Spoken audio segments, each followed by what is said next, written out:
It was impossible not to notice him. Tall, 6'1", maybe taller, with broad shoulders and hands carved by years of work. The kind of hands that speak louder than words. A well-groomed gray beard, brown eyes that seemed to see straight through you. Rafael Cordero was 55 and carried himself with an effortless, quiet magnetism. The type of man who makes you feel both insignificant and completely safe. Some moments split your life in half, a before and an after. Mine happened in my apartment's hallway, while he knelt to inspect the damaged wooden floor. January heat streamed through the windows, that thick, humid warmth that clings to your skin, while I pretended to follow my mom's technical explanations. But I couldn't stop watching the way his hands moved across the wood. Our eyes met. He didn't look away. And in that instant, something inside me trembled. Have you ever imagined what it would be like to trade your safe, predictable routine for something completely unknown? To drop the masks you wear every day, the performances you're tired of repeating, and simply be? I'm Lucas Mendez, 19 years old, first-year architecture student at the university, working part-time as a waiter to help cover expenses. I live with my mom in a conservative neighborhood where everyone knows everyone's business, where you learn early that the key to survival is keeping your head down and being exactly what people expect. And I had become an expert at that, being what they expected. The problem is that performing masculinity is exhausting. Deepening your voice, controlling your gestures, faking enthusiasm when college guys talk about sports and girls. Building this confident shell while inside you're falling apart, splintering like those rotting floorboards beneath your feet. Rafael was hired to fix the floor. That's it. A neighbor recommended him. He ran a small woodworking shop, solo operation, custom furniture and repairs. He showed up Thursday morning with his toolbox, polite to my mom, then shook my hand with a grip that held just a fraction of a second too long. Half a second. But it was enough. I was home on winter break, that weird dead zone between semesters where you're supposed to rest but just end up counting down the hours, drowning in unspoken expectations. My mom had always been overprotective. My dad checked out when I was young, so she overcompensated by micromanaging everything. Always anxious, convinced disaster was waiting around the corner. I got it, but understanding didn't make it any easier to breathe. While Rafael inspected the floor damage, explaining moisture levels and wood expansion with technical precision, I found myself watching. The unhurried confidence in his movements, the careful way he chose his words, the tattoos that appeared when he rolled up his sleeves, understated, personal, the kind that don't demand attention but reward it. And then, without thinking too much, without calculating the consequences, I spoke. Can I help? Learn, I mean. I've always figured I should know how to do this practical stuff. Repairs and all that. My mom looked at me in surprise. Rafael did too, but in a different way. He studied me for a moment, those brown eyes reading something beyond my words. And then, slowly, he smiled. A small but genuine smile.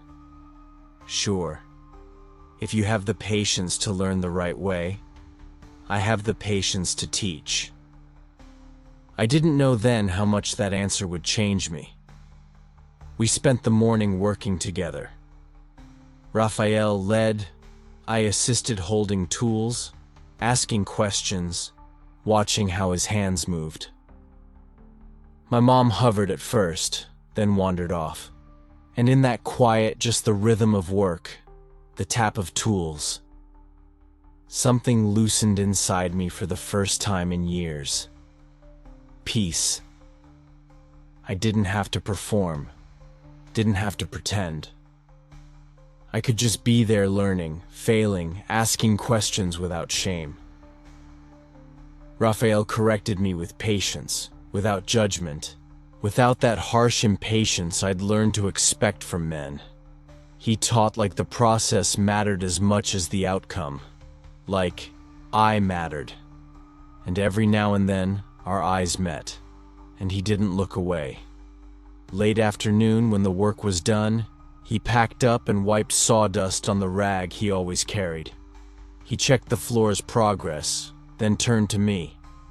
"You've got talent for this. Steady hands. Good eye for detail. Could use you as an assistant if you want to keep going with it." My heart seized. I kept my voice steady, offhand, as if this wasn't everything. "Really? I'd love to." He jotted his workshop address on a scrap of paper.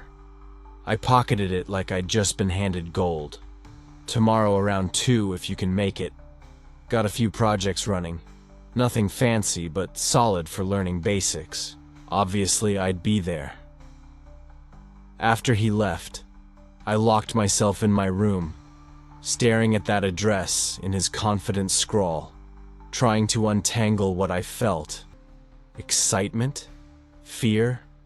Hope? All of it twisted together, impossible to separate. Raphael unsettled me. It wasn't just attraction, though, that was definitely there, humming beneath the surface like an electric charge. It was how he looked at me, like he actually saw me.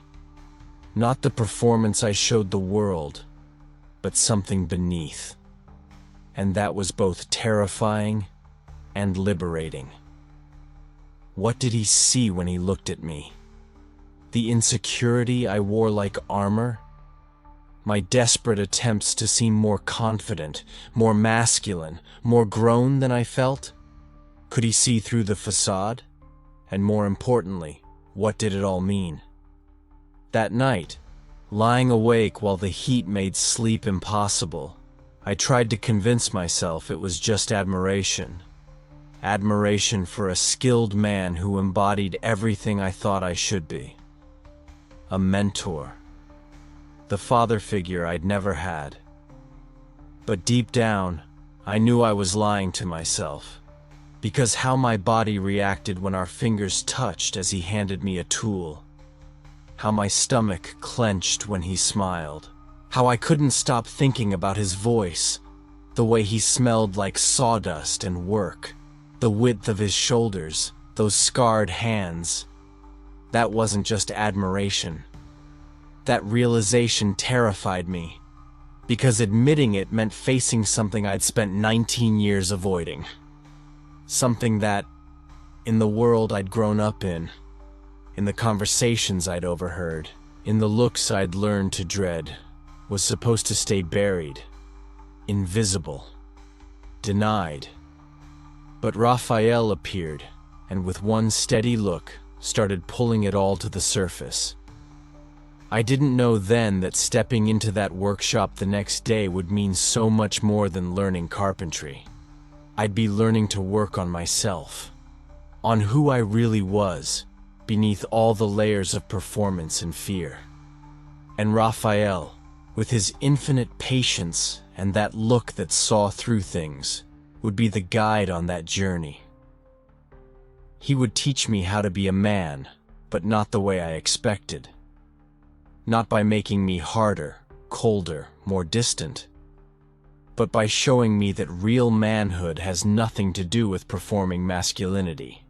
It's about the courage to be vulnerable, the strength to be gentle with yourself, the honesty to face your own fractures without flinching.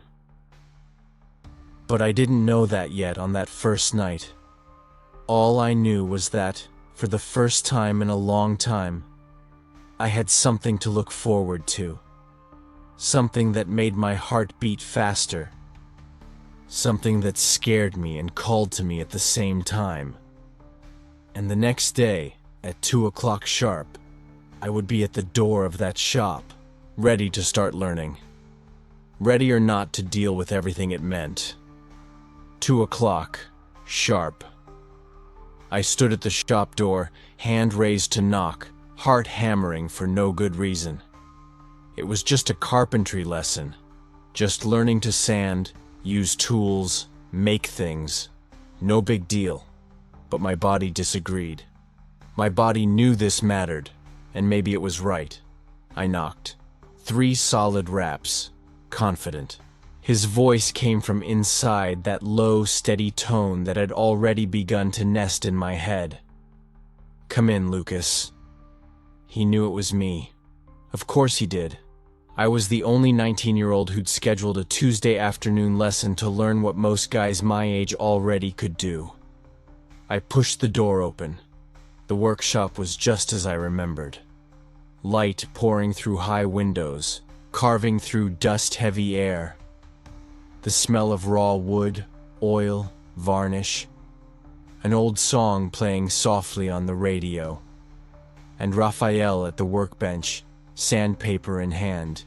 That penetrating gaze that seemed to see beyond the surface. "Right on time," he said, half-smile forming. "I appreciate that." I shrugged. "My mom's influence. She doesn't tolerate lateness." He nodded, setting the sandpaper down. "Most don't. Come here. I want to show you something." He led me to the workbench. A light-colored piece of wood lay there, still raw. Simple at first glance. But the way he ran his hand across it slowly, thoughtfully made it seem sacred. "Your first lesson," he said. "Sanding. Sounds simple. Most people get it wrong their whole lives." I swallowed hard. "What do you mean, wrong?" He picked up the sandpaper. "You have to feel the wood. Not about strength. It's about touch. Respect. Push too hard and you ruin it. Too light and nothing happens. You need balance." He handed it to me. "Go ahead." I grabbed it and started. Smooth strokes back and forth. Seemed easy. But 30 seconds in, my arm was burning. A minute later, I was sweating. Raphael just stood there, arms crossed, observing. "Breathe," he said. "You're holding your breath." I stopped. He was right. My chest felt locked, shoulders rigid. I was treating it like an exam, another chance to fail. "Relax, the wood isn't running. You don't have to fight it." I tried again, breathing, relaxing my shoulders. It got easier. The sandpaper flowed better, natural. "That's it," he said, something like pride in his voice. "See? Stop forcing it and things work." We worked like that for a while. Me sanding, him watching, correcting my stance, reminding me to breathe. And the silence between us shifted, no longer awkward, no longer full of pressure to talk. It became open, spacious, like we could just exist. But around 20 minutes in, something tightened inside me. That familiar feeling, the sense of falling short, of failing at something nameless and undefined. And then it just came out. "I don't know how to do any of this stuff." Raphael looked up. "What?" I stopped, hand still on the board. "Any of this. Repairs. Building. All the stuff guys are supposed to know." Silence returned. Different now. Heavy. He moved closer, leaning against the workbench. "Says who? Who decided what a man should know?" I laughed bitterly. "Everyone. My dad. When he bothered to show up, I could see it. Disappointment. My mom's paranoid because she thinks I'm helpless. College guys can fix cars, build things. Me, I can barely hold a hammer." My words were pouring out, tangled. I hadn't meant to say any of this. But once I started, I couldn't stop. "I don't feel like I'm enough of a man," I said quietly. "And I hate it. Like I'm failing at something fundamental. Like everyone got the instruction manual and I didn't." I looked at him, expecting judgment or pity. Instead, I found something else. It was understanding. He stared at the wood for a moment. Then he inhaled slowly. "My father threw me out when I was 22. I blinked, surprised. "What?" His voice was quiet but firm. "I just told him I was gay. I thought maybe he'd get it. He was tough, a carpenter like me, calloused hands and quiet. But he was my father. I thought that would count for something." He paused, hand through his beard. He looked me dead in the eye and said I wasn't his son anymore. He didn't raise me to become that. His word, like I was an object, like loving men made me less than human. My chest clenched. I had no words. "I spent years proving I was still a man," he continued. "Working harder than anyone. Being tougher, more competent, more everything. Trying to show I wasn't weak, wasn't wrong, still deserved respect." He looked at me, and I saw the old pain there, but also a strange peace, that I never needed to prove a thing. Being a man has nothing to do with strength or repairs or performance. It's about honesty, the courage to be vulnerable, to accept yourself when the world says you shouldn't. My throat tightened, eyes stinging. You don't need to sand wood to be a man. You don't need to change tires or assemble furniture or any of the other stuff they taught you mattered. That's all just skills. Skills you can learn.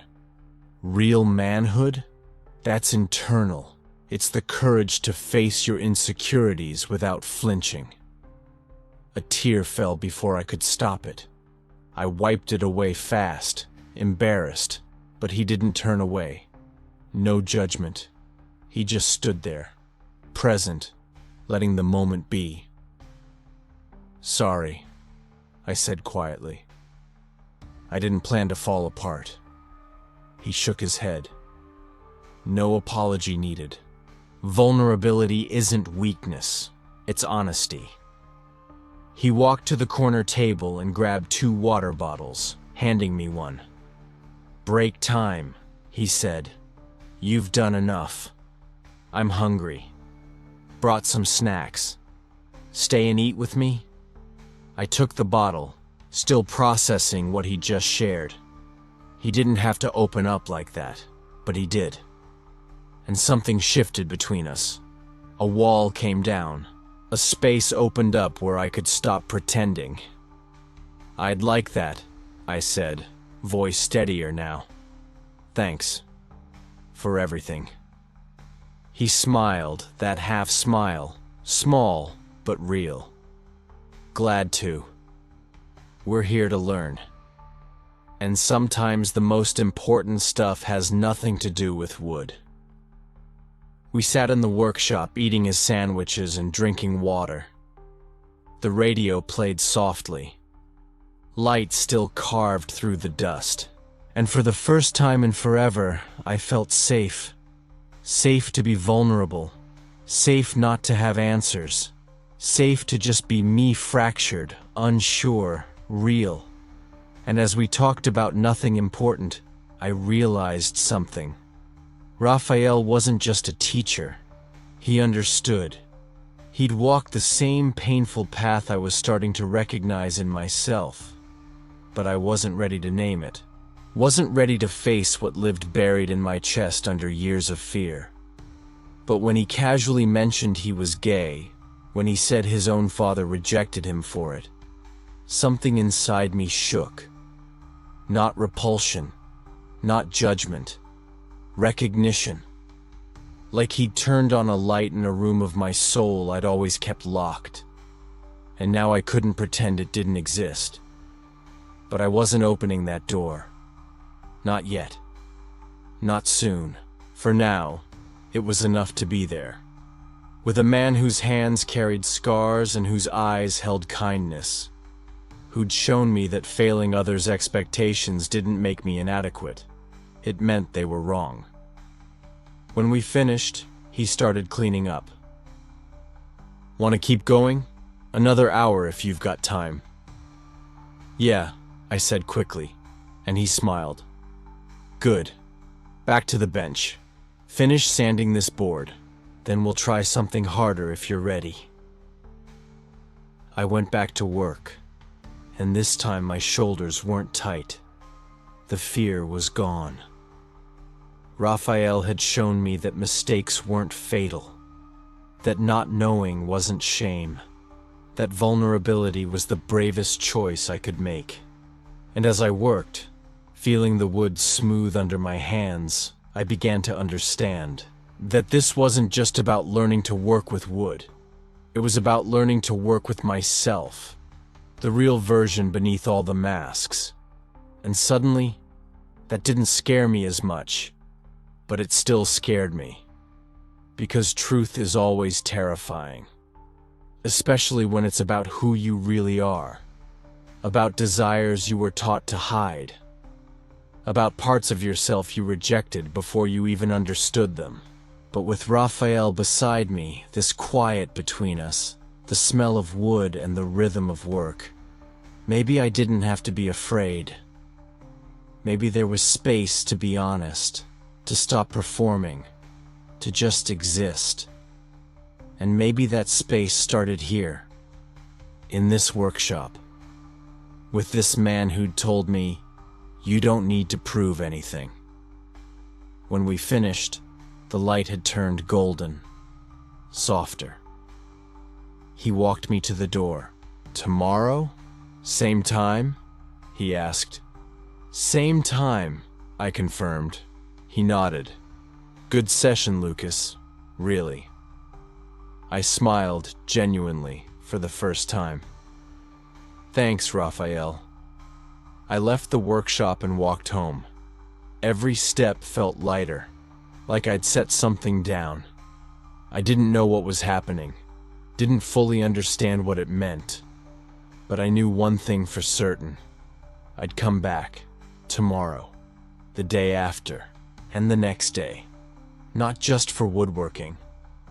Because for the first time, someone made it safe not to have answers, to be vulnerable, to be exactly who I was even when I didn't know who that was. And maybe, in that workshop full of sawdust and golden light, I'd find the courage to find out. I came back the next day, and the next, and the one after that. Each afternoon in that workshop had a rhythm I'd never known. Not the suffocating routine of college classes and counting failure. Not the weighted silence of my mom's apartment where unspoken words hung like judgment. Different. A rhythm I chose. That chose me back. By the second week, I could walk there blindfolded. The curve of the street, the gate that creaked the same note, the smell of sawdust and wood oil I now wore in my clothes, on my skin. Raphael never asked if I'd show, but there was always fresh coffee, always a piece of wood waiting, always that gaze calm, attentive like he could read something in me I hadn't written yet. We worked mostly in silence. His hands taught what words couldn't, how to feel the wood's resistance, how to let the tool guide instead of force, how to respect timing because wood won't rush and lasting things are built slowly. I understood. He wasn't just teaching carpentry. One afternoon, I botched a hinge for the third day straight. I threw the tool down in anger, about to curse, when he put his hand on my shoulder. "Easy. Are you fighting the tool? Because it's not judging you." I froze, the weight of that calloused hand firm, but without pressure. No demands, no expectations. That's when I got it. I was trying to prove something. Always. To my mom, my college friends, my absent father. Trying to prove I was man enough, strong enough, right enough. But here, in this golden lit workshop with dust hanging in the air, I didn't need to prove anything. I just needed to exist. Days blended together. Raphael told stories while we worked. About his first solo project with a crooked drawer. About a client who became a lifelong friend. About how wood remembers if you listen. I started sharing too. Architecture. How I'd chosen it for stability, not passion.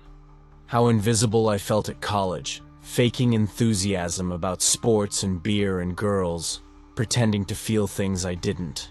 Raphael never interrupted, just listened. Then he'd ask something simple that cut through everything. What do you actually want? I had no answer.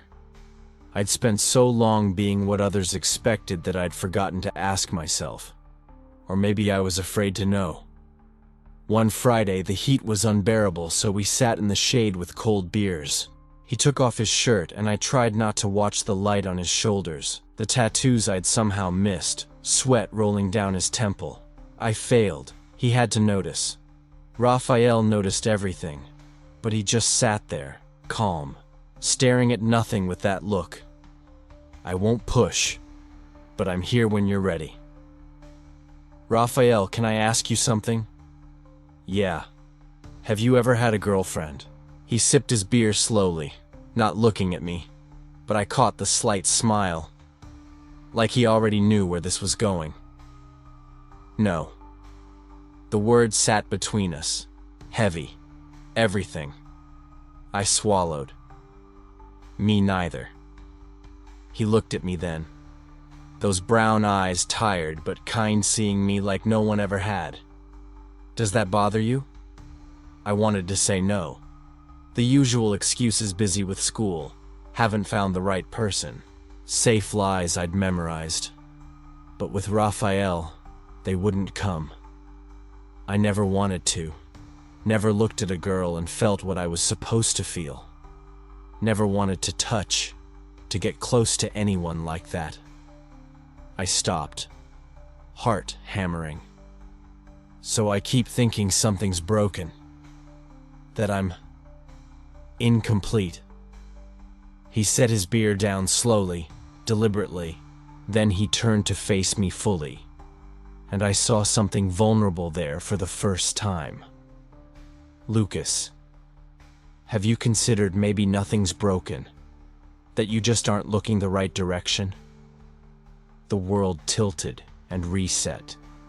Those words, that question, it unlocked a door I'd chained shut years ago.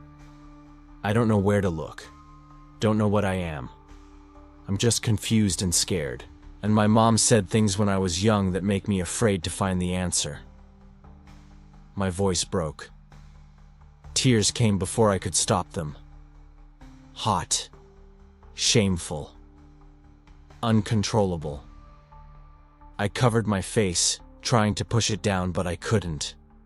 This workshop, this man, this moment had shattered a dam I'd spent 19 years building. Then, I felt his hand. On my shoulder. But this time it didn't leave. Firm. Real. Present. Look at me, Lucas. I couldn't. But he waited. Patient. Until I wiped my eyes and looked. I'm gay. The words were so simple, so direct, but they carried decades of weight. I always have been. And for a long time, I thought there was something wrong with me too. My dad kicked me out of the house when I was 22. My mom took years to speak to me again. I lost friends, lost jobs, lost pieces of myself trying to fit into a world that said I was wrong. He stopped, hand still on my shoulder, eyes locked on mine. But I wasn't wrong. I was just being honest, It took a lot of time and a lot of suffering to understand that there is no wrong way to love or to be who you are. I couldn't speak. I could only look at him, at this man who had just handed me the most vulnerable thing he had, just to show me I wasn't alone. You don't need to be afraid of discovering who you are, because whatever the answer is, Lucas, you'll still be you. Whole, valid, worthy of love.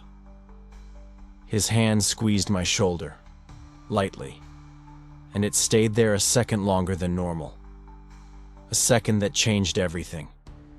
Because in that second, I felt it. I felt his skin on mine. I felt the heat. I felt the texture of those calloused hands that had taught me to build things, but were now teaching me something far more terrifying. That maybe, just maybe, I knew exactly where to look, and that I'd been looking for weeks. We stood there, in silence, as the sun began to set and the workshop was painted in that orange light that made everything look surreal. His hand still on my shoulder. My eyes still locked on his. And for the first time in my life, I wasn't afraid of what I was feeling. I felt relief. Raphael finally took his hand away. Slowly. Almost reluctantly. And he grabbed the beer again, taking a sip like he needed courage just to keep breathing. You can come here whenever you want, okay? This place. This workshop. It's a safe space. For you to be who you are. For you to discover who you want to be. No judgment. No pressure. I nodded. I didn't trust my voice, but inside me, something had shifted. Something had opened up.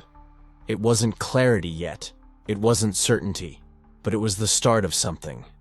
It was the first plank of a much larger project that I didn't even know how it would look when finished. And I knew, with a certainty that scared me and relieved me at the same time, that this project wasn't about building furniture anymore. It was about building myself, the true version, the version I had suffocated for so long that I barely remembered what it looked like. We stayed there until night fell, talking, or sometimes just in silence. But it was a different silence now. It wasn't uncomfortable. It was intimate. And when I finally left, walking through the dark streets of Porto Alegre with my head spinning and my heart still racing, I realized something. That Raphael's hand on my shoulder hadn't just been comfort. It had been recognition. It had been connection. It had been something I'd never felt in my life. And now that I'd felt it, I didn't know how to stop wanting to feel it again. I didn't know what it meant. I didn't know if it was friendship, admiration, gratitude, or something I was still too afraid to name. But I knew one thing with absolute certainty, that tomorrow I was coming back, and the day after, and the next.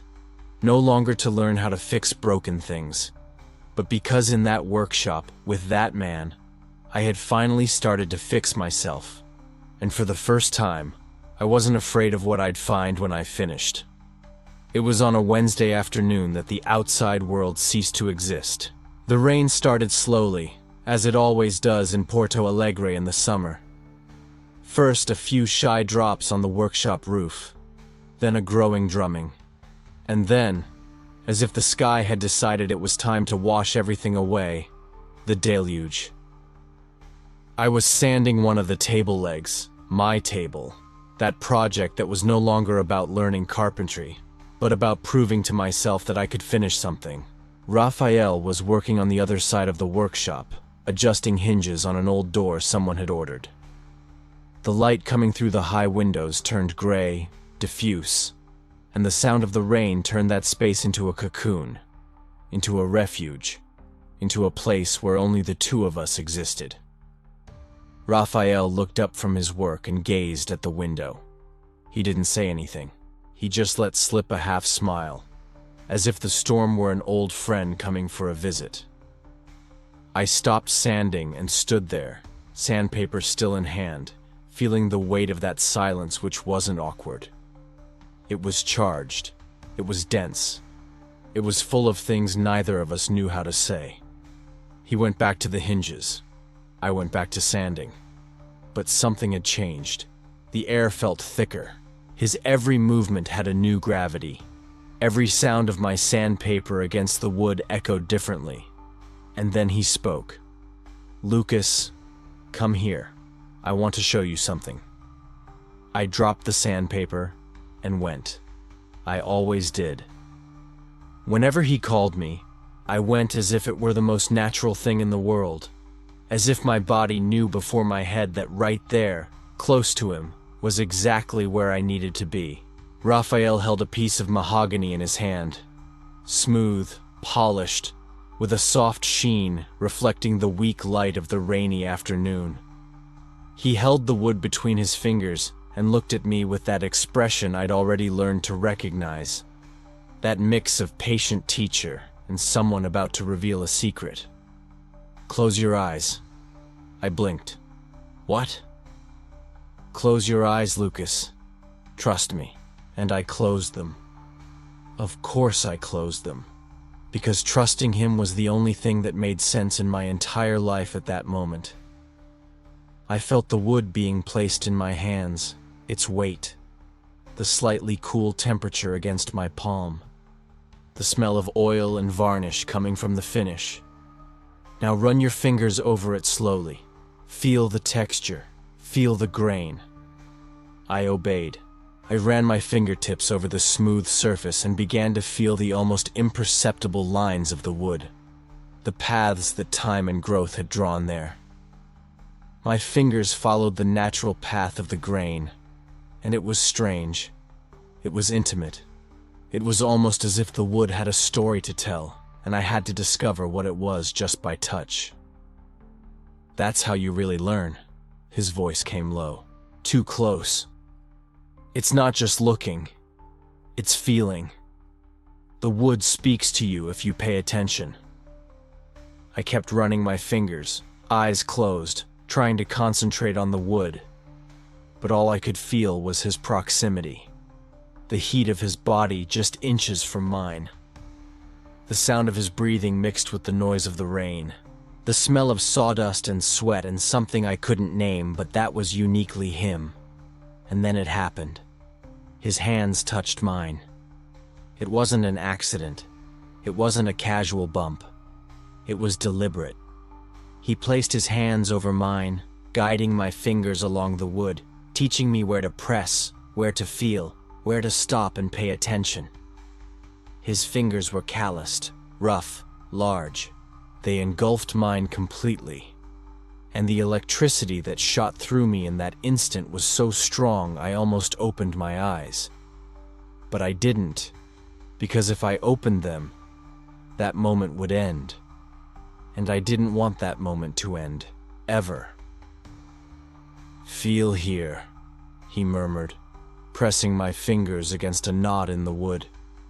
"Feel how it changes? How the texture gets different?" I could only nod. My throat had closed up. My heart was pounding so loud I was sure he could hear it. His hands stayed on mine longer than necessary. Longer than any teacher would need to teach anything. And when he finally pulled away, when his warmth left my body, I felt a void so big it almost physically hurt. "You can open your eyes." I opened them, and I met his gaze. And right there, in that instant, with the rain drumming on the roof and the whole world forgotten outside, we both knew. No words were needed, no confession needed. The truth was there, raw and naked and impossible to ignore. He wanted me, and I wanted him, and we both knew it. Raphael took a step back. He ran his hand through his hair. The gesture I'd already learned meant discomfort, uncertainty. He looked away. "Lucas, we need to talk." And my stomach dropped, because I knew that tone of voice. It was the tone of someone about to retreat, about to put up a wall, about to turn what just happened into something that shouldn't have happened. Talk about what? My voice came out more defiant than I intended. About this. He made a vague gesture between us. About what's happening here. What is happening here? Raphael? I took a step toward him. Tell me, because I know what I'm feeling, and I know you're feeling it too. He took a deep breath, closed his eyes for a second. When he opened them, there was something like pain there. You're 19, Lucas. So what? So I'm 55. So you're still figuring out who you are. So I can't. He stopped, searching for words. I can't take advantage of your vulnerability. Take advantage? I almost laughed, but there was nothing funny about it. Raphael, do you think I don't know what I'm doing? Do you think I'm a child who doesn't understand anything? It's not that. Then what is it? Is it the age? Is it because people will talk? Is it because you're afraid of what they'll think of you? It's because I'm afraid of hurting you. His voice came out louder, more intense, and the silence that followed was even heavier. He rubbed his face tiredly. Lucas, you're at a moment in your life where everything is new.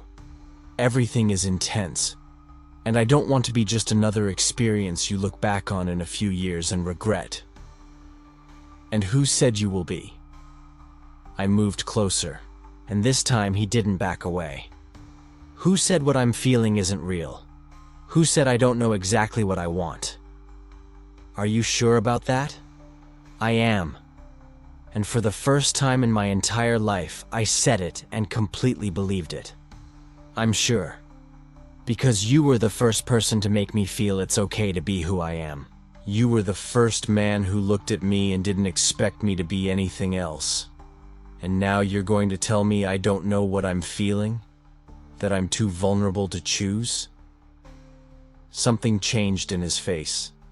Some resistance began to crumble. He looked at me as if seeing me for the first time, as if he finally understood that I wasn't the lost boy he imagined in the beginning. I had grown, I had changed, and that change had happened there, in that workshop, with him. Lucas, no, it's my turn to speak. I took another step. Now we were inches apart. You keep talking about age, ethics, vulnerability. But what about you? Aren't you vulnerable too? Aren't you scared too? Because I see it, Raphael. I see the way you look at me. I feel it when you're close to me. And I know you're terrified to admit that this isn't just in my head. He didn't answer. He just stood there, still, those brown eyes fixed on mine, and I saw everything he couldn't say. I saw the desire. I saw the fear. I saw the internal struggle between what he wanted and what he thought was right. And then he raised his hand, slowly, hesitantly, and touched my face. I stopped breathing. His hand was warm, rough, trembling. His thumb stroked my cheek, slowly, as if memorizing every detail. And I closed my eyes, leaned forward, and felt him do the same. Our faces were so close I could feel his breath against my mouth. One more second.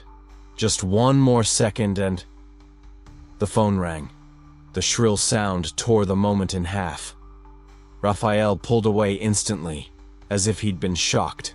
I stood there, frozen, trying to process what had just not happened. The phone kept ringing. "Answer it," he said, his voice hoarse. I fished the phone from my pocket with shaking hands. The name on the screen was the worst possible one. Mom. I looked at Raphael. He looked at me. And in that look, there was everything. There was what almost happened. There was what still could happen. There was the fear that the outside world, that world we had forgotten for a few hours, was about to invade our sanctuary. Answer it, Lucas. And I answered. Hi, Mom. Her voice came from the other side, worried, anxious, full of questions I didn't know if I could answer. "Where are you? Is everything okay? Are you at the workshop again?" "Lucas, we need to talk about this." I looked at Raphael. He had turned away, gone back to the workbench, but his shoulders were tense, rigid. He wasn't working. He was just standing there, holding a tool without using it, trying to look busy but clearly listening to every word. "I am, Mom. I'm fine. We need to talk when you get home." "Okay." I hung up. The silence returned. But now it was different. Now it was a silence full of things left unsaid, of an interrupted moment, of a decision that would have to be made sooner or later. Raphael still had his back to me. I stood there, phone in hand, not knowing what to do. Not knowing if I should leave, if I should stay, if I should finish what we had started, or if that phone call was a sign that maybe Raphael was right. Maybe the outside world wouldn't leave us alone. Maybe the age difference really mattered. Maybe. "Lucas." He had turned around, and the way he said my name, low, heavy, full of meaning, made my heart race again. "We're going to have to decide," he said. "Sooner or later, we're going to have to decide what this is, and what we're going to do with it. I know, but not today." I swallowed hard. "Why?" "Because today," he gave a sad smile. "Today we almost ruined everything by moving too fast. And I don't want to ruin this, Lucas. Whatever this is, I don't want to ruin it." I nodded. I didn't trust my voice. "Go home," he said gently. "Talk to your mom. Think about what you really want. And then..." He hesitated. "Then we'll talk."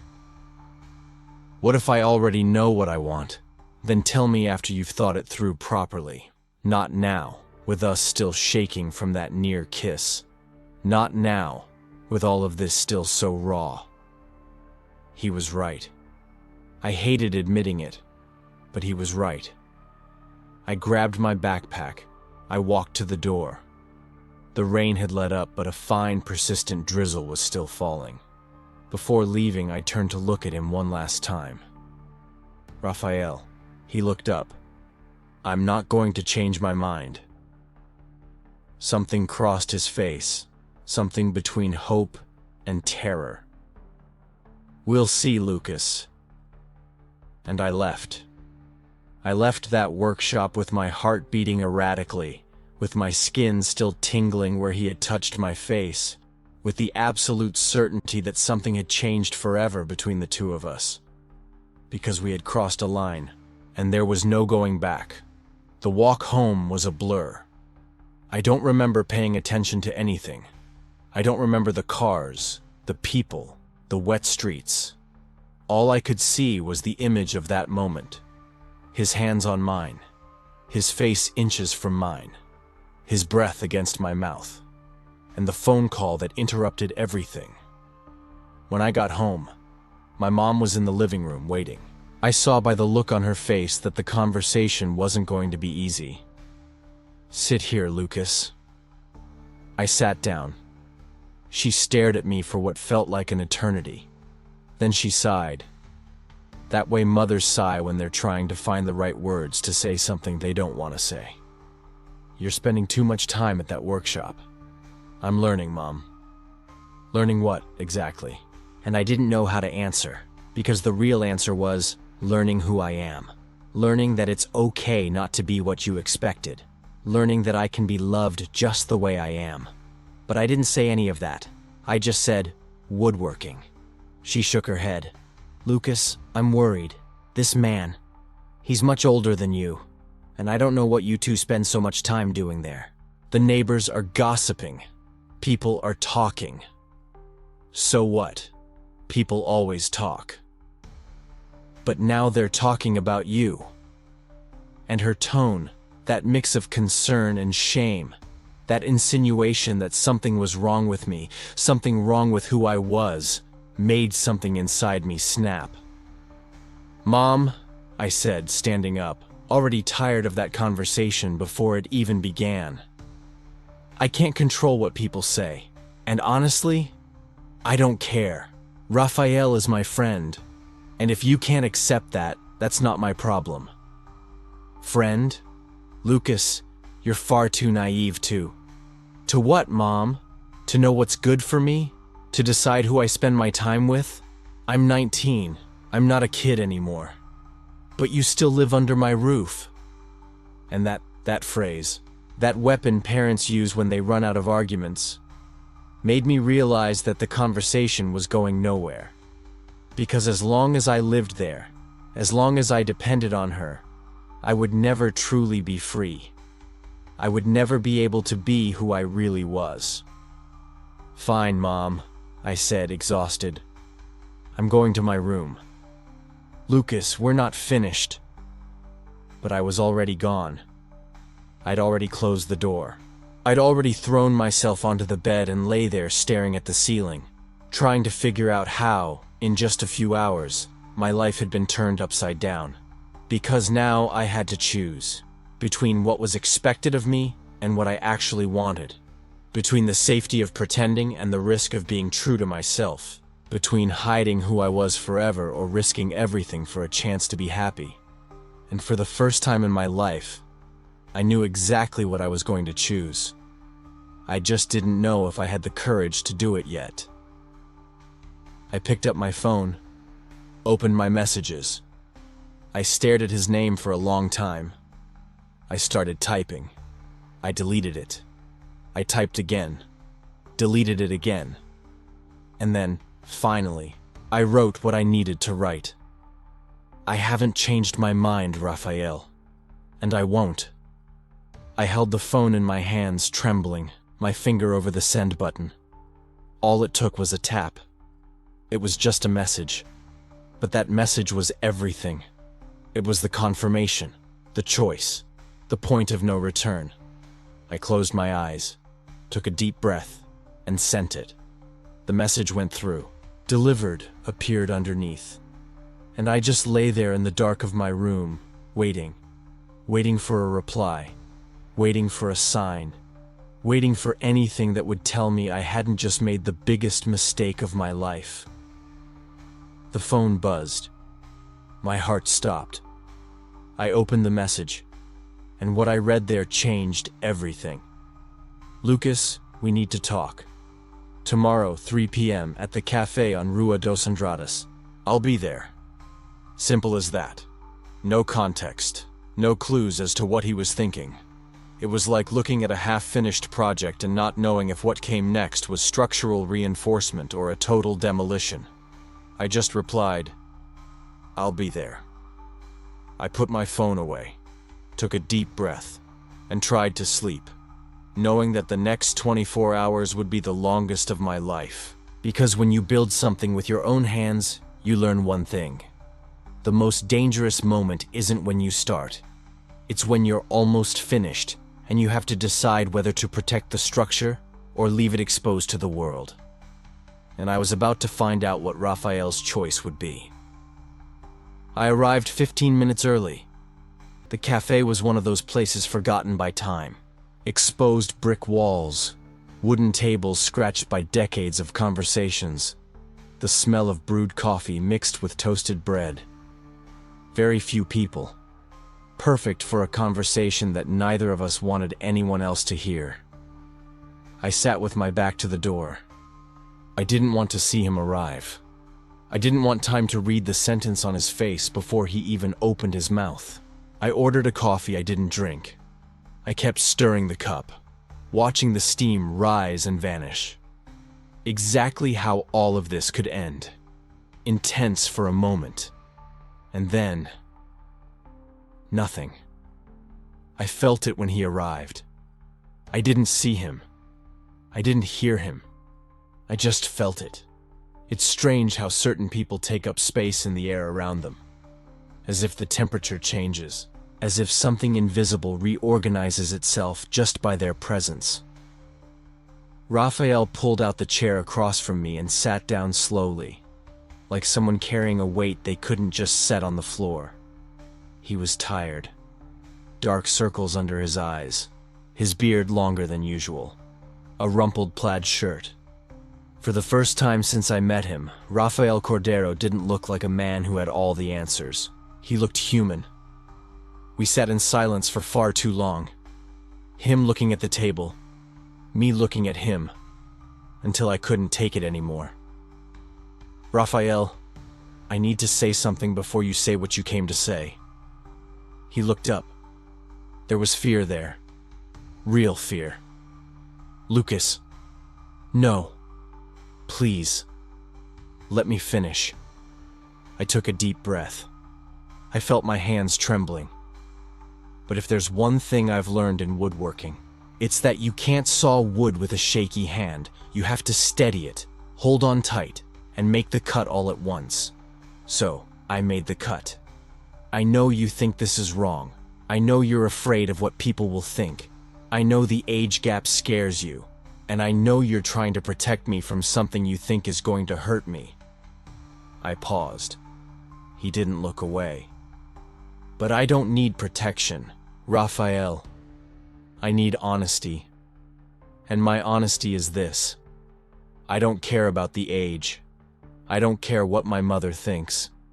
I don't care about gossiping neighbors or people who don't know us but already have their minds made up. I felt my voice thicken. My eyes sting. But I kept going. You were the first person who truly saw me. Not the Lucas trying to be man enough. Not the Lucas pretending to know what he's doing. But the Lucas who's afraid. Who doubts. Who doesn't fit in. A tear fell. I didn't wipe it away. When you looked at me that day and asked if I'd ever questioned my sexuality, you showed me it was safe to be honest.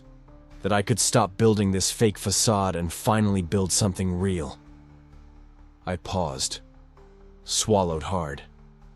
I love you, Rafael. I said it. Just like that. No beating around the bush. No metaphors. No trying to soften the blow. I love you in a way I've never loved anyone.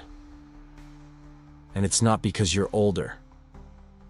It's not because you taught me carpentry. It's because you taught me that I can be fragile and still be strong. That I can be afraid and still be brave. That I can be gay and still be a man. He closed his eyes, and when he opened them, they were wet.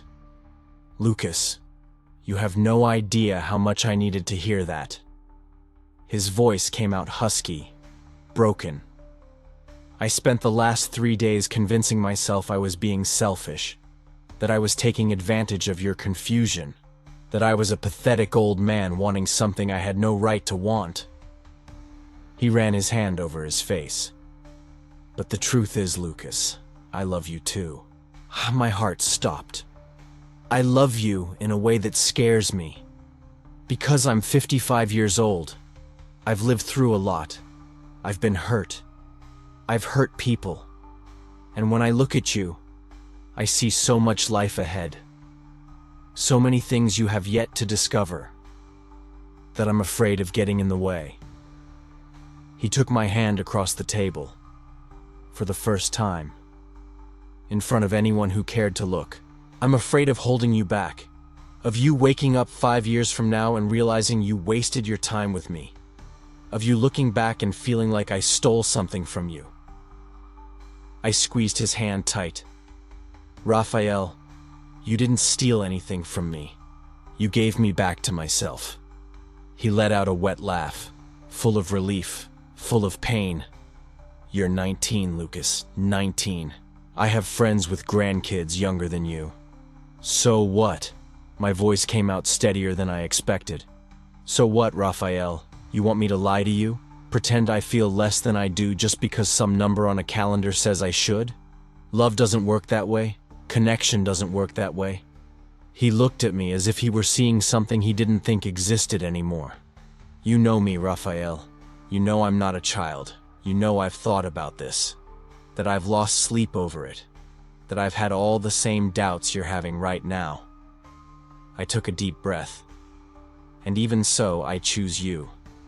Not because I'm immature, not because I'm confused, but because for the first time in my life, I know exactly what I want. He squeezed my hand so hard it hurt, but it was a good pain. The pain of holding on to something too precious to let drop. I want it too, Lucas.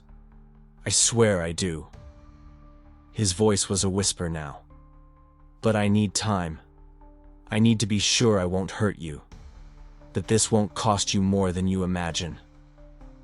I shook my head. Raphael, my whole life has cost me more than I imagined.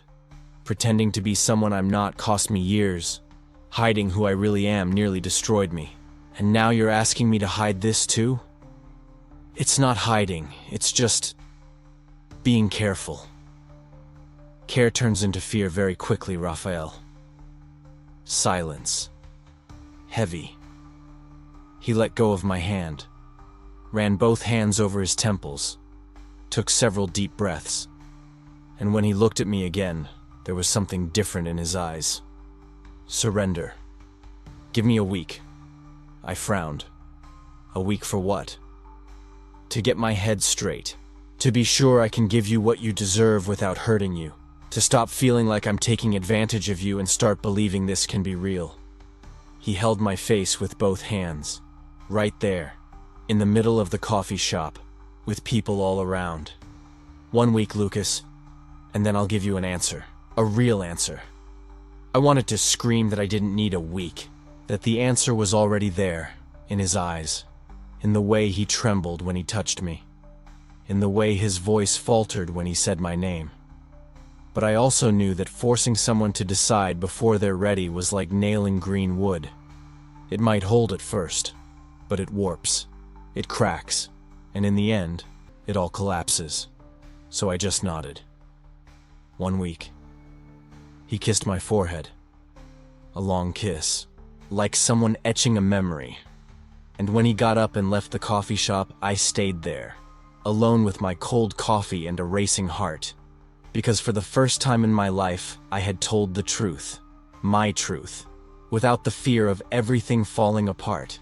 And now, I just had to wait to see if the structure we had started building together was strong enough to bear the weight of the world outside. 7 days. 168 hours. 10,080 minutes. I counted every single one. I didn't go back to the workshop. I didn't text. I didn't call. I gave him the space he asked for. But space doesn't mean absence. Because while Raphael was thinking, I was thinking too. With every passing day, I grew more certain. Certain that what I felt wasn't confusion. Certain that what we had wasn't a mistake. Certain that, for the first time in my life, I was building something that wouldn't collapse. I just needed him to believe it too. Because love, I've learned, is just that. It's not just wanting. It's believing that what you want is worth protecting. And I was willing to wait as long as it took for Raphael to believe that we were worth it. 1 week. 7 whole days without seeing his face, without hearing his voice, without feeling that presence that had become as essential to me as breathing. Raphael had asked for time to think, and I respected that. I didn't text, didn't call, didn't show up at his door like a lost puppy waiting for its owner to come back. But that doesn't mean I just sat around. On the 3rd day, I woke up with a strange clarity. You know that moment when you're so tired of being afraid that fear simply loses its power? It was exactly like that. I got out of bed, showered, got dressed, and went straight to Raphael's workshop. I still had the key. That copy he gave me months ago, when we started working together for real. So you can come practice when I'm not here, he had said at the time, with that casual way of his, as if it were no big deal handing over the key to his sanctuary to a 19-year-old kid who barely knew how to hold a hammer. At the time, I had never used it. I always waited for him to be there. But that morning, with the sun rising over Porto Alegre and the city still half asleep, I entered his workshop alone for the first time. The smell hit me before anything else. Fresh sawdust, wood oil, that scent of varnish that had become more familiar than the scent of my own home. The workshop was exactly as we had left it. Tools organized on the wall. My workbench in the corner with the unfinished project I'd been dragging out for weeks. The table. That damn table I had started in my second month of apprenticeship and could never finish. There was always something wrong. The board that wasn't quite level, the joint that was crooked, the finish that was never smooth enough. Raphael always said I was too much of a perfectionist, that a table didn't need to be a masterpiece, but I knew the truth.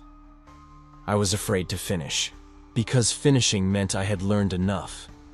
It meant I might not have an excuse to come back anymore.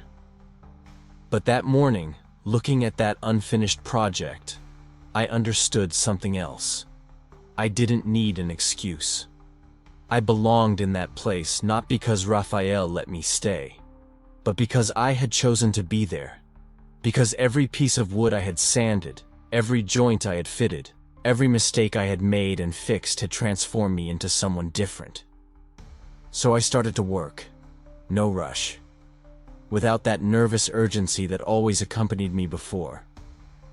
I took the finest sandpaper there was, the one Raphael kept for special finishes, and began to smooth out the imperfections that only I could see. I spent hours that first morning, and when I went back home, my hands were sore in a good, productive, real way. I went back the next day, and the next, and the next. My mom noticed, of course. She always noticed everything. But this time was different. When I left the house on the 5th morning, she was in the kitchen, drinking coffee, and she just looked at me. She didn't say anything. She just looked at me with that expression I couldn't completely decipher. Something between concern and resignation, and maybe, just maybe, a little bit of understanding. "Be careful," was all she said. "I always am," I replied, and I went. The table started to really take shape on the 5th day. The joints that once seemed impossible to get right now fitted perfectly. The top I had sanded so many times finally had that smoothness Raphael always said hardwood deserved. I could run my hand over it and feel no imperfections, just that natural warmth of the wood, the grain lines telling the story of the tree it had been. That's when I realized I wasn't just making a table anymore. I was proving something. To myself, mostly. That I wasn't that insecure boy who showed up at the workshop months ago, desperately trying to learn how to be a man through tools and woodworking. That I had learned something much more important than carpentry techniques. I had learned that being a man had nothing to do with what I could build with my hands, or how many pounds I could lift, or if I knew how to change a tire. It had to do with having the courage to look at yourself in the mirror and accept what you saw. With having the strength to love someone even when the whole world said it was wrong. With having enough dignity to finish a table simply because you started it, not because you needed to prove anything to anyone. On the 7th day, I finished. It was a Saturday afternoon, and the sun was streaming through the high workshop windows, creating those golden beams of light full of sawdust dancing in the air. I was applying the last coat of varnish when I heard the door open. I knew it was him before I even turned around. That particular way of walking, the sound of heavy boots on the concrete floor, his presence changing the entire atmosphere of the place. My heart raced, but I didn't stop working. I finished running the brush along the last edge of the table before finally looking back. Raphael was standing in the doorway, the afternoon sun backlighting him into almost a silhouette. I couldn't really see his expression, but I noticed when he moved, walking slowly through the workshop, his eyes scanning the space as if looking for changes, for signs of intrusion, for anything out of place. He stopped a few feet away from me, looking at the table. We stood like that for a time that seemed to last hours, but was probably only a few seconds. I could hear my own breathing, too fast, and the distant sound of traffic outside. "You used the key," he finally said. It wasn't a question. It wasn't an accusation. It was just a statement. But there was something underneath it I couldn't identify. "I did," I replied, putting the brush back into the jar of varnish. My hands were trembling, so I hid them in my pants pockets. "You said I could come practice when you weren't here." "I did." He took a few more steps, stopping beside the table, running his hand over the surface with that delicate touch I had learned to recognize, his fingers gliding over the work I had done, feeling every curve, every joint, evaluating with that silent expertise that only years of experience bring. "You finished." I finished. It turned out beautiful. I learned from the best. He finally looked at me then, and it was like taking a punch to the chest. His eyes were red, tired, as if he hadn't slept right all week. His beard was more grown out than normal, and there was something different in his posture. Less of that quiet confidence he always radiated, and more of a fragility I had never seen before. "Lucas," he began, and had to stop, run his hand over his face, try again. "This week was the longest of my life." My heart was hammering so hard I was sure he could hear it. "For me too. I kept thinking about everything you said, about everything I feel, about the reasons for this not to work, the consequences, what people will think, what your mother will say, what I'll do if this hurts you in any way." He shook his head, a bitter laugh escaping. I made mental lists, pros and cons, risks and benefits, as if love were something you can calculate on a spreadsheet. And my voice came out weaker than I wanted. And I realized that I'm a coward. He looked straight at me now without flinching.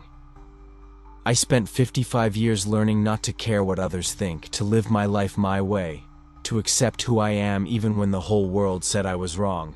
And then you showed up, you, with your 19 years and your scared eyes and your desperate desire to learn how to be a man. And I got scared. Scared of what? Of everything. Of hurting you. Of not being good enough for you. That 5 years from now you'll wake up and realize you wasted your youth on a grumpy old man who has sawdust under his fingernails." He took a step closer. "That I'm being selfish for wanting you when you have your whole life ahead of you. Raphael? But then I got here today," he continued, looking at the table again, "and saw that you had used the key, that you had entered my space, my sanctuary, and had finished this project you had been avoiding for months. And I understood." "Understood what?" "That you don't need my permission." He smiled, and it was the first real smile I saw on him in a week. "That you already know who you are. That you're not that scared boy anymore who showed up here asking to learn how to fix a floor. That you've grown, Lucas. And I was so busy protecting you that I didn't realize you don't need protection anymore." I didn't realize I was crying until I felt the first tear roll down my face. I tried to wipe it quickly, but he saw. Of course he saw. "I'm sorry," Raphael said, and his voice was hoarse now too. "I'm sorry for taking so long to understand what you already knew. I'm sorry for letting fear speak louder than love. I love you." He said it just like that, without drama, without grand gestures. Just those 3 words I had waited my whole life to hear from someone who really understood what they meant. "I love you in a way I didn't think I was still capable of loving. And if you still want this, if you're still sure, then I want to try. I want to be with you, no matter what that means, no matter what others will say. Because you're right. What we have doesn't fit into categories. It doesn't fit into rules. It only fits us." I couldn't speak. There weren't enough words in English or any other language to express what I was feeling in that moment. So I just did the only thing that made sense. I closed the distance between us and hugged him. He hugged me back immediately, his strong arms wrapping around me. pulling me close with an urgency that contrasted with all that calm of his. I buried my face in his neck, breathing in that smell that was already more familiar than my own, feeling his heart beating against my chest, fast and strong and real. "I'm going to finish my degree," I said against his skin. "I'm going to graduate in architecture, and I'm going to keep coming here, to the workshop, because I love working with wood, but not because I need to prove I'm man enough, because I like it, because it makes me happy. I know. And we're going to have to talk to my mom at some point. I know that too. And people will talk. They'll stare. They'll judge. Let them talk." He pulled away a little, just enough to hold my face between his hands, those calloused hands marked by work that I had learned to love. "I'm past the age of caring what people think of my life." I laughed, and it was liberating. "So that's it? We're going to try? We're going to do more than try." He rested his forehead against mine. "We're going to live." And we lived. It wasn't a fairy tale. There were difficult conversations with my mom, stares at the grocery store, whispered comments, moments of doubt at 3 in the morning. But there were mornings in the workshop, dinners we cooked together, nights on the couch just sharing space. There were small daily victories building a life together. There was the first time I called his house our house without realizing it, and the way his eyes lit up when he noticed. There was the day he picked me up from college and met my friends, and they all immediately realized how happy I was. There were the small daily victories of building a life together, of learning to share space and time and responsibilities and love. There was, above all, the freedom. The freedom to be exactly who I was, without performance, without masks, without trying to fit into molds that were never made for me. The freedom to love who I loved, the way I loved, with all the intensity and tenderness I was capable of. There were small daily victories building a life together. There was the first time I called his house our house, without realizing it, and the way his eyes lit up when he noticed. There was the day he picked me up from college and met my friends, and they all immediately realized how happy I was. 6 months after that afternoon in the workshop, we were working together on a big project, a custom bookshelf for a client who had seen Raphael's work and wanted something special. I was measuring the boards while he cut, that synchronicity we had developed over time, when he stopped what he was doing and just looked at me. "What is it?" I asked, putting down the tape measure. "Nothing. Just thinking about how you've changed." "Changed?" "When you first showed up here, there was an urgency in you, a need to prove something. To your mom, to yourself, maybe even to me." He wiped his hands on the cloth he always carried in his pocket. "Now you just are. You work because you like it. You're here because you want to be. You simply exist, without apologizing for it." I thought about that. He was right. That insecure boy who walked into the workshop almost a year ago, desperate to learn how to be a man, didn't exist anymore.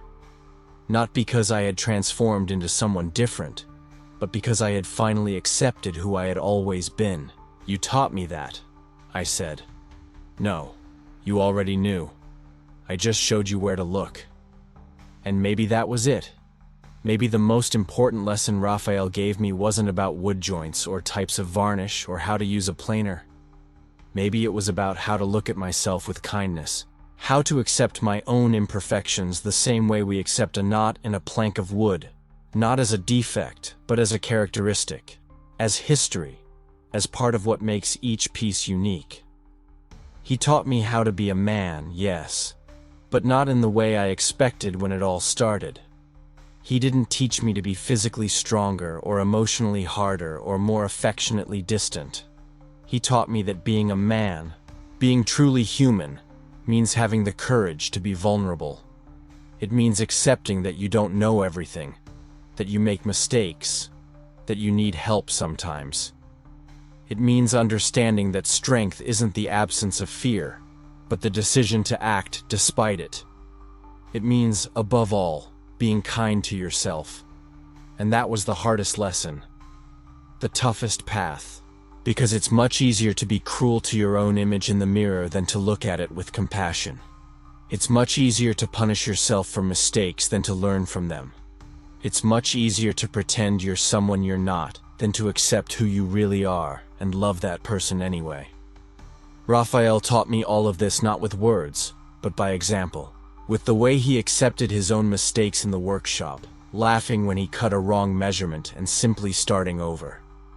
With the way he spoke about his own past, about the mistakes he made, about the time it took him to accept himself without shame, but also without excessive pride, just as facts of a life lived with honesty.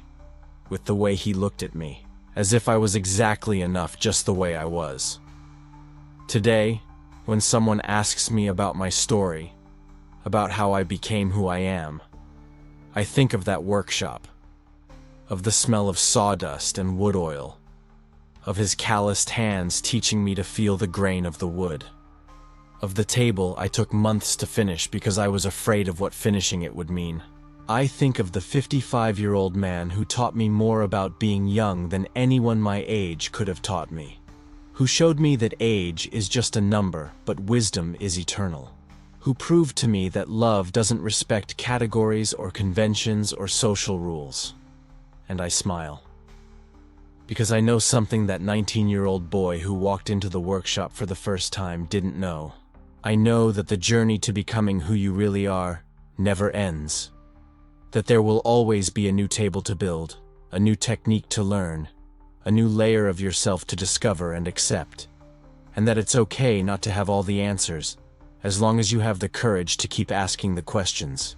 I know that being a man has nothing to do with how many pounds you lift, or how many tears you swallow, or how many emotions you manage to hide.